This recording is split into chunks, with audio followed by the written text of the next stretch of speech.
My name is Cora Sterling, and at 24, I held in my hands a degree in architecture from Redwood University.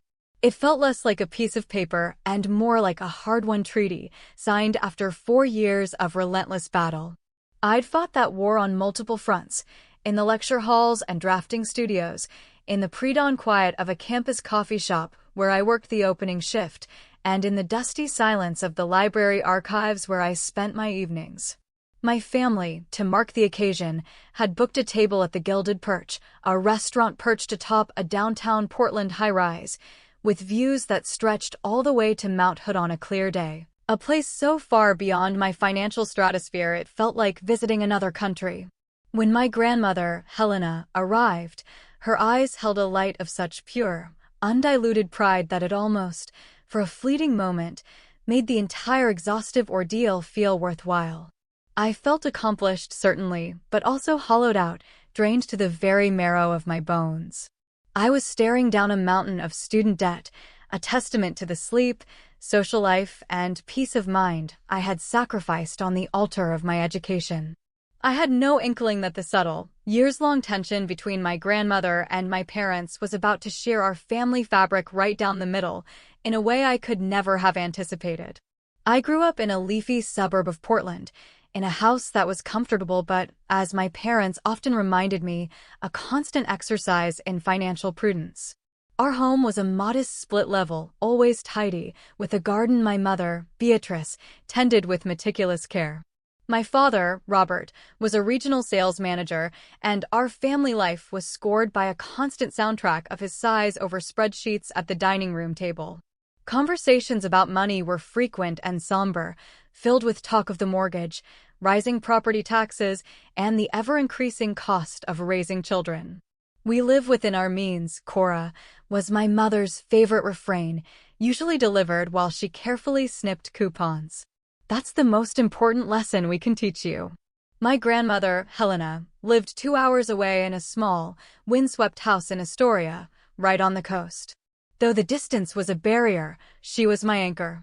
While my parents often seemed preoccupied with their work and a bafflingly busy social calendar, Nana Helena saw me. She really saw me. Her visits were treasured events, filled not with expensive toys, but with thoughtful gifts, a beautiful set of drafting pencils, a rare book on Scandinavian design, a warm, hand-knitted scarf. Her weekly phone calls were a lifeline, a steady rhythm of encouragement that became even more crucial when I left for university. College was a shock to the system. I'd earned a partial scholarship to Redwood's prestigious architecture program, but it barely made a dent in the formidable tuition. The pre-freshman year family meeting was a solemn affair. My father had charts. "We'll contribute what we can, sweetheart," Beatrice had said, her expression a careful blend of sympathy and stern reality. "But our savings were hit hard in the last recession. You'll need to take out loans and get a job." I nodded, my chest swelling with a fierce, naive determination to prove my independence, to make them proud. I had no concept of the weight of the promise I was making to myself. By my second year, I was a master of temporal Tetris, fitting 3 jobs around a full-time course load. 5 a.m. to 8 a.m., I was foaming milk and calling out names at the campus cafe. Evenings were spent waiting tables at a bustling bistro downtown. Weekends were a blur of freelance drafting for a small, overwhelmed local architect. My apartment was a basement suite I shared with 2 other students, a place that perpetually smelled of damp earth and whose pipes gurgled ominously with every rainfall. My diet was a rotation of instant noodles, peanut butter on toast, and the occasional leftover risotto I was allowed to take home from the bistro. While my peers posted photos from spring break in Mexico or a semester in Rome, I was picking up their shifts, grateful for the extra cash. When my aging laptop gave out 2 weeks before my third-year final critiques, I had to plead with the IT department for after-hours access to the computer lab, as a new one was an impossible luxury. My parents offered sympathy over the phone. "This is building character, Cora," my father had assured me. "You'll be stronger for it." I believed him. It never occurred to me to doubt their narrative of principled scarcity. So when graduation day finally arrived, my feelings were a tangle of triumph and bone-deep fatigue. My degree had cost me my early 20s, my health, and had left me with a debt of over $30,000, even after all my work. Still, I had done it. And that evening at the Gilded Perch was meant to be the culmination, my moment to finally breathe. The restaurant was an ode to quiet expense. Floor-to-ceiling windows, crisp white linens, servers who moved with silent, balletic grace. I felt a familiar knot of anxiety tighten in my stomach as I looked at the menu, where appetizers started at the price of my weekly grocery budget. My parents, however, were in an uncharacteristically magnanimous mood. "Tonight is for you," Robert declared, ordering a bottle of wine that I knew cost more than my textbooks for the previous semester. I noticed the small things. The new silk scarf draped around my mother's neck, the glint of a new, expensive-looking watch on my father's wrist as he poured the wine. They weren't strangers to small luxuries, but tonight it felt different, almost performative. My younger brother, Owen, who had just finished his first year of art school, lounged in his chair, tapping away on the newest model of smartphone. He always seemed to have better clothes, more free time, and a more relaxed attitude about money. I'd always just assumed he was more charming or found better-paying summer jobs he never talked about. My Aunt Diane, my mother's older sister, gave me a long, searching look from across the table and squeezed my hand. "You look tired, honey," she whispered. "But you made it." She had always been the quiet observer in our family, the one whose eyes saw more than her mouth spoke. As the waiter came to take our orders, Owen pointed to a $38 wild mushroom tartlet without a flicker of hesitation. My mother simply smiled and nodded. A memory surfaced, sharp and bitter, me, on the phone just 2 months ago, asking if I could borrow $150 to cover the fee for a crucial software license, only to be met with a regretful sigh about how tight things were that month. Dinner conversation was a carefully curated highlight reel of my academic achievements and my plans for the future. I spoke with forced enthusiasm about an internship I was starting next week at a small, respected firm, unpaid, of course, but a vital foothold in the industry. "And where will you live?" Aunt Diane asked, her gaze gentle. "I'm staying in my current place for now," I explained. "The rent is manageable, and I need to save up before I can even think about moving." "Still in that basement?" Beatrice wrinkled her nose. "Cora, surely you can find something a bit brighter now." "It's so dreary." I forced a smile, my bank account with its meager balance of $212 flashing in my mind. One step at a time. Throughout the meal, these little discrepancies kept snagging on the fabric of my reality. My father mentioned their upcoming weekend trip to a boutique hotel on the San Juan Islands, as if it were a casual jaunt. A cold unease began to settle in my gut, but I pushed it down, determined to savor this one evening of celebration. Then, Grandma Helena arrived, bringing a gust of coastal air and genuine warmth into the rarefied atmosphere of the restaurant. "There she is. My brilliant architect," she announced, her voice full of love. She made her way to our table, a beautifully wrapped gift in one hand and a card in the other. She settled into the chair beside me, her hand finding mine. "I am so incredibly proud of you, Cora," she said, her eyes glistening. "All those years of hard work, of juggling everything. You are a remarkable young woman." "Thanks, Nana," I whispered, a lump forming in my throat. "It means the world that you're here." "I wouldn't have missed it for anything," she replied, then glanced around the table, taking in the opulent surroundings. My, Robert, Beatrice. You've certainly pulled out all the stops tonight." My parents exchanged a look I couldn't decipher. "Nothing but the best for our graduate," my father said, raising his glass. For a little while, as the main courses arrived, I allowed myself to relax. The weight of the past 4 years seemed to lift. My degree was real. The future, however daunting, was waiting. I could breathe. If only I had known that the air I was breathing was thick with secrets. The evening progressed through the main course with a veneer of pleasant normalcy. Nana Helena, a natural storyteller, regaled the table with anecdotes from my childhood, the elaborate Lego city I built in the living room, the prize I won for a middle school science project on sustainable housing, the summer I spent volunteering to help build a community garden. I felt a flush of shy pleasure at her praise, a warmth that had nothing to do with the expensive wine. A toast, Aunt Diane said, raising her glass. To Cora, the most dedicated, hard-working person I know. May your career be as beautifully constructed as your final project. Everyone clinked glasses, and for a perfect, fragile moment, I felt nothing but joy. My mother dabbed at her eyes with a napkin. Our first university graduate, she said, her voice thick with practiced emotion. We always knew you had it in you, sweetheart. My father nodded, his expression serious. It was worth every sacrifice. The waiter cleared our plates and presented the dessert menus. My parents, in their mood of uncharacteristic extravagance, insisted everyone order something. The table dissolved into a low hum of chatter, my internship, Owen's summer plans, Aunt Diane's garden. And that's when it happened. In a brief lull, Nana Helena turned to me, her smile a beacon of warmth. She patted my hand. Cora, dear, I've been meaning to ask. Now that you're done with school, have you thought about what you'll do with your savings? I'm so glad the $800 I sent each month was a help, but it might be wise to invest some of it now that your expenses will be changing. The world tilted. The ambient chatter of the restaurant faded to a distant buzz. I stared at my grandmother, my mind struggling to process her words. What money? I asked, my voice a faint echo of my own. Nana, I never got any money from you. The warm smile on her face faltered, replaced by a look of profound confusion that mirrored my own. The $800 a month, she repeated, her voice slower now. I've been sending it to your parents' joint account for you. For your education. Ever since you started at Reedwood. I felt a wave of cold wash over me. My mind, so adept at calculations, began to spin. $800 a month. For 4 years. 48 months. That was $38,400. I never saw a cent of that money, I said, the words feeling alien in my mouth. I looked from my grandmother to my parents. Mom? Dad?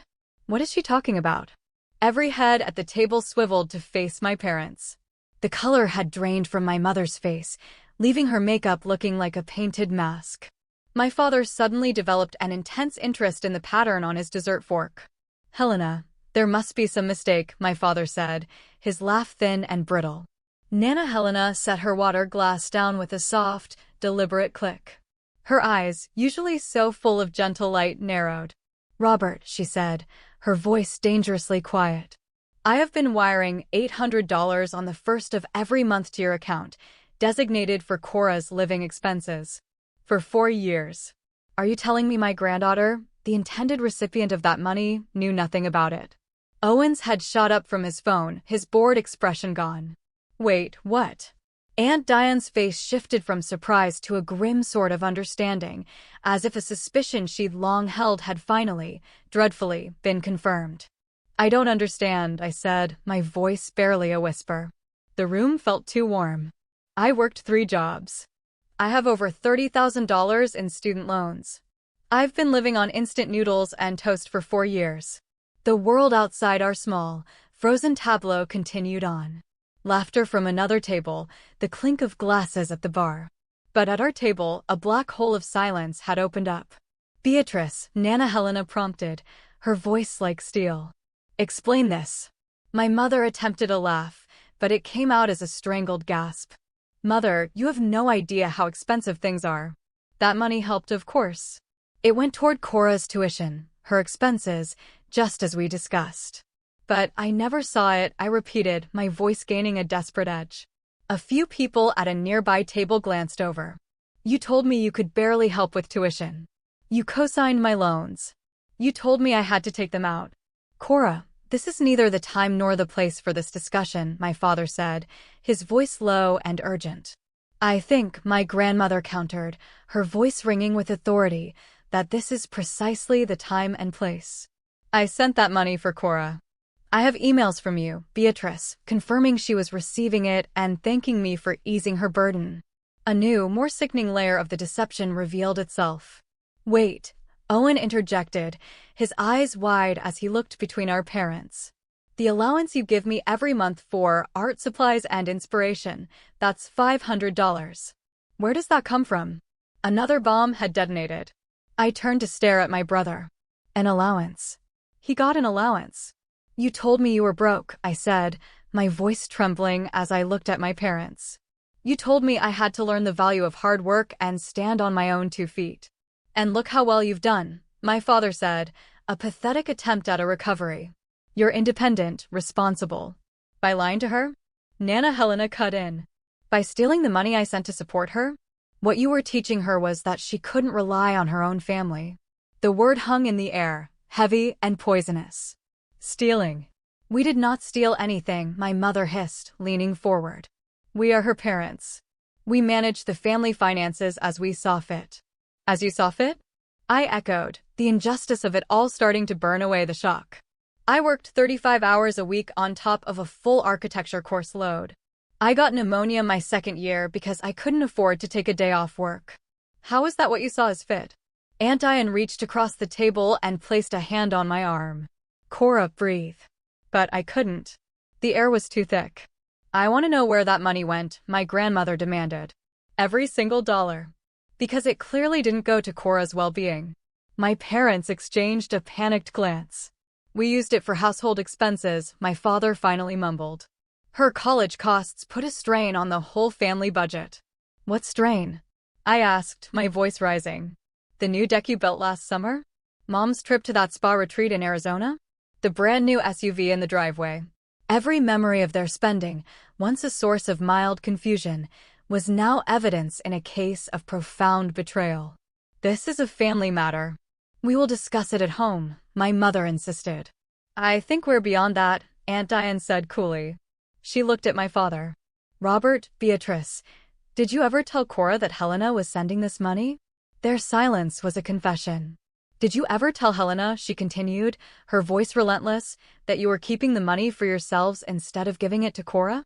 More silence. That's what I thought, she said, her lips a thin line. I looked at my grandmother. Her face was a canvas of hurt, disbelief, and a slow-burning anger. Nana, I had no idea, I said, my voice finally breaking. All this time. I thought you were just calling to check in. I never, ever knew. Oh, my dear girl, she said, reaching for my hand, her own trembling slightly. I thought I was making your life easier. I pictured you studying, not exhausted. I pictured you eating well, not worrying about groceries. I never, ever imagined this. The waiter approached, sensed the Arctic chill at our table, and wisely retreated. My entire understanding of the last 4 years, of my family, of my own struggle, was fracturing around me. My celebration had become a crucible, and the truth that was emerging was scalding me to the bone. Perhaps we should go, my father suggested, his gaze darting around at the other diners who were now openly watching us. No, I said, the word coming out with a firmness that surprised me. I want answers. Here. Now. My grandmother squeezed my hand in solidarity. I started sending that money in August before Cora's freshman year. That's 4 full years. 48 months. A total of $38,400. The number, spoken aloud, made me feel dizzy.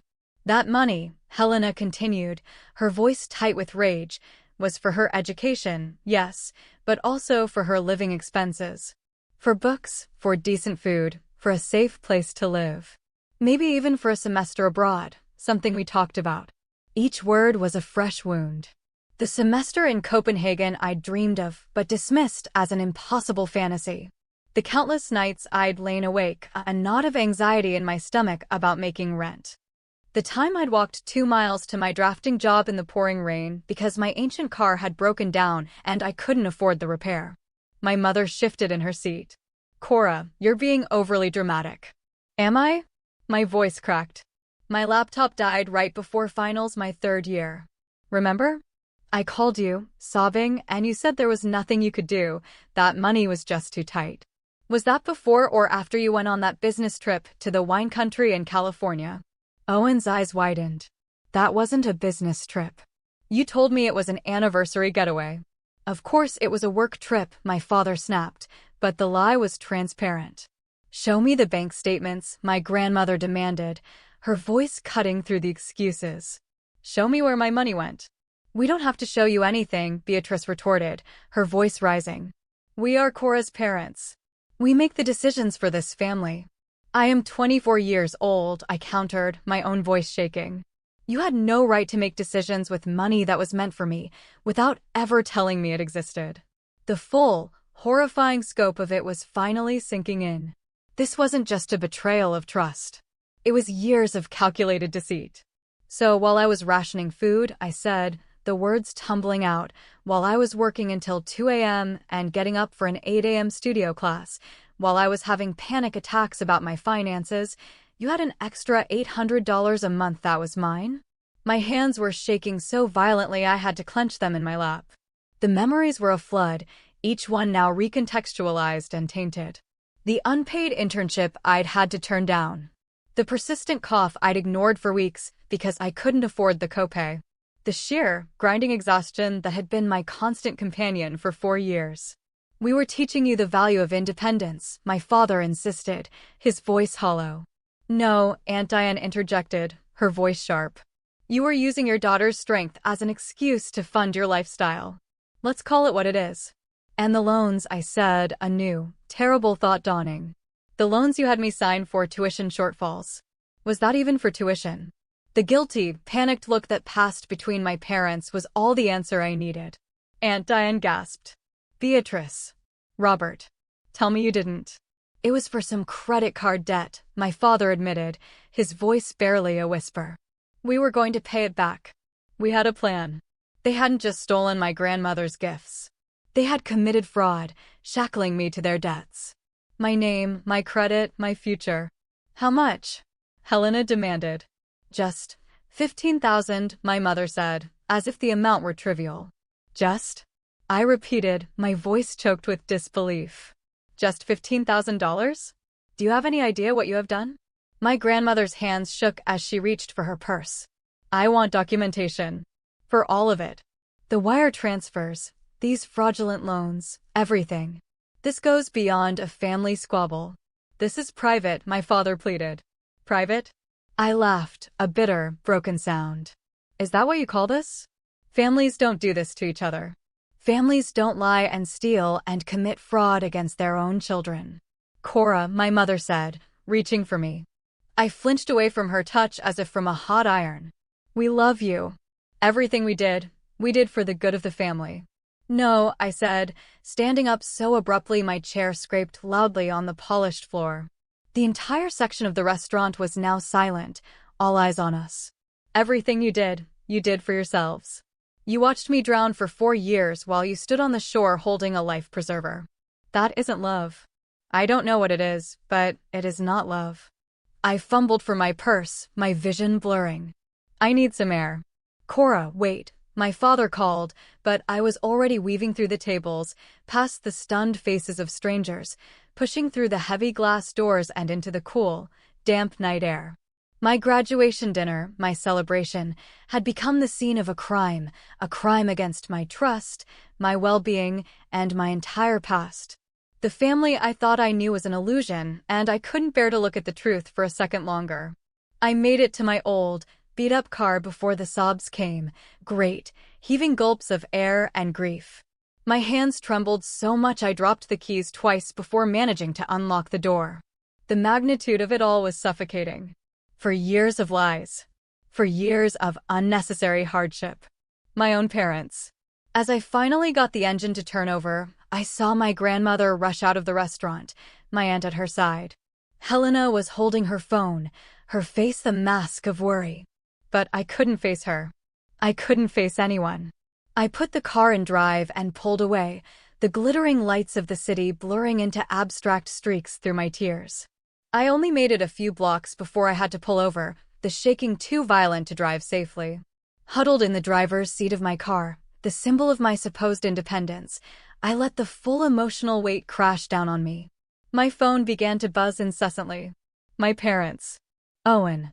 I ignored them all. But when Nana Helena called for the 3rd time, I knew I had to answer. Cora, she said, her voice thick with unshed tears. Sweetheart, where are you? I don't know, I choked out. A few blocks away. I had to get out of there. I understand. Oh, my dear, I am so sorry. I had no idea. She paused, taking a shaky breath. Can we meet tomorrow? Just you and me. There is so much to sort out, and I want to help you make this right. As the initial shock began to recede, it was replaced by a cold, hard ember of resolve. My graduation wasn't just the end of my schooling. It was the end of my naivete. I had survived 4 years of a struggle I shouldn't have had to face. I would survive this. Yes, I told her, my voice steadier now. Let's meet tomorrow. It's time to build things on a true foundation. I slept in fits and starts, the familiar creaks and groans of my basement apartment sounding like accusations. The water stain on the ceiling, the persistent chill that no heater could fully banish, they were no longer symbols of my scrappy independence, but exhibits in the case against my parents. By the time the watery morning light filtered through my small window, my grief had begun to calcify into a quiet, righteous anger. I found Nana Helena at a small, independent coffee shop in a neighborhood I could never afford to live in. She was already there, a thick manila folder resting on the table next to her untouched latte. Her eyes were shadowed with sleeplessness, her usually impeccable silver hair slightly astray. The sight of her, so clearly wounded on my behalf, brought a fresh pang to my chest. I was up all night, she said, her voice raspy as she stood to hug me. The embrace was fierce, a silent transfer of strength and sorrow. I called my bank. I printed out 4 years of statements. I found every email. She trusted them, too, I realized. She had been betrayed just as surely as I had. I gave them my trust, she said, as if reading my mind. And they used it to hurt you. We ordered tea, neither of us having any appetite. Helena opened the folder. Here, she said, her voice gaining a steely edge. Copies of every single wire transfer. The first of every month, like clockwork. And here, she slid a sheaf of printed emails across the table, are the updates they sent me. I read them in numb disbelief. My father's words, full of cheerful lies. Cora's doing so well now that she doesn't have the constant financial pressure. She's even leading a study group. My mother's emails were even more detailed. Thank you again, Mother. Because of your help, Cora was able to move into a much nicer apartment with just one roommate. She's eating better and seems so much happier. They had constructed an entirely fictional version of my life to feed to my grandmother. They even sent me this, Helena said, pushing a photograph toward me. It was a picture of me, smiling, standing in front of a modern, light-filled apartment building. I remembered the day it was taken. We had been visiting Owen at his dorm, a brand-new building with a trendy lobby. They had cropped him out. The premeditation was staggering. This wasn't a slippery slope, it was a carefully engineered deception. My phone buzzed. A text from my mother, we need to talk. As a family. Please come home. I silenced it. What do we do? I asked Helena, my voice small. That, she said, her gaze steady and serious, depends entirely on what you want to do, Cora. What they've done is wrong on every level. Morally, ethically, and legally. Before she could continue, the bell on the coffee shop door jingled. Aunt Diane walked in, accompanied by a calm, professional-looking woman with intelligent eyes. I hope you don't mind, Diane said, sliding into the booth. This is my friend, Frances. She's a forensic accountant and deals with financial fraud cases.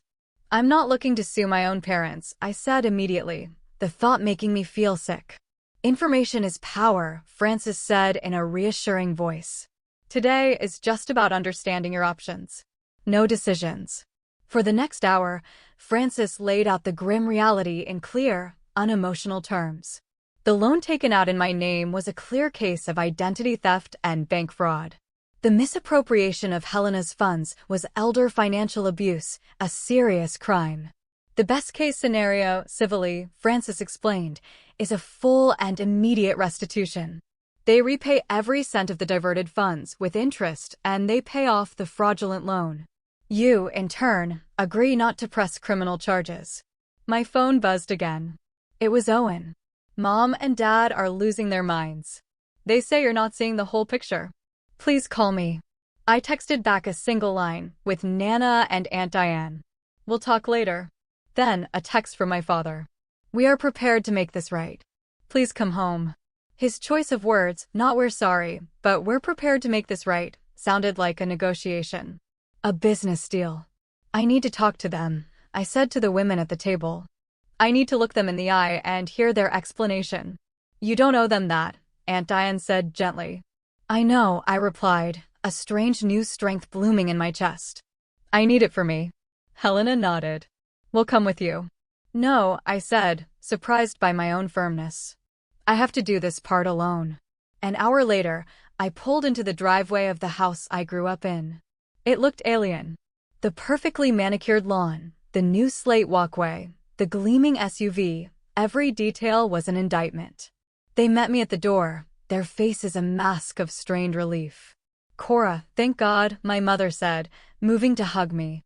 I took a step back, creating a clear, unbreachable space between us. I'm here to listen, I said, my voice flat. That's all. They led me to the living room, the one with the new recessed lighting and the expensive-looking rug. I remained standing. They sat, perched on the edge of the sofa like defendants. First, my father began, we want you to know that we love you. Love doesn't do this, I said, my voice void of emotion. Love doesn't steal. Love doesn't lie. It's complicated, my mother began, wringing her hands. When your grandmother first offered the money, we fully intended to give it to you. What changed? They exchanged a look, a silent, panicked communication. We had some financial difficulties your first year of college, Robert said. My commissions were down. We had some unexpected repairs. We just borrowed a little of the money. We were going to pay it back. But you didn't, I stated. Instead, you renovated the kitchen. We got used to the cushion it provided, Beatrice admitted quietly. It made things easier.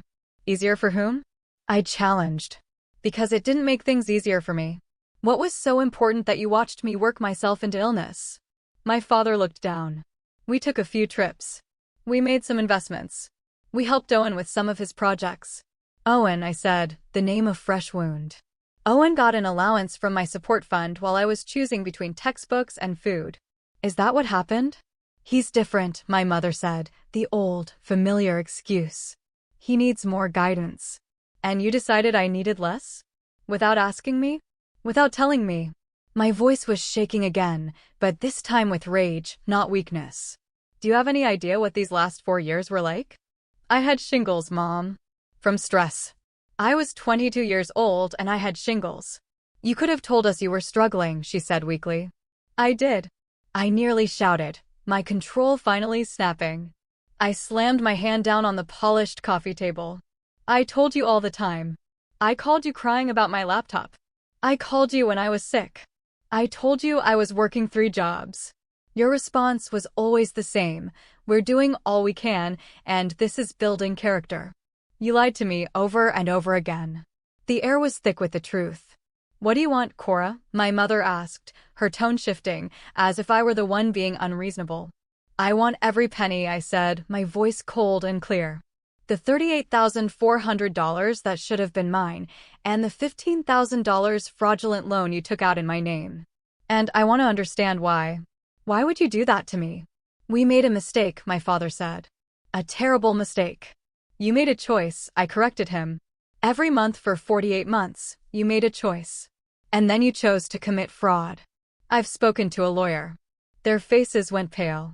What you did was criminal, I continued, feeling a strange, detached sense of power. You could face charges. You could go to prison. You wouldn't, my mother whispered. We're your parents. Parents don't do what you did, I replied. I haven't decided anything yet. But first, I want to see everything.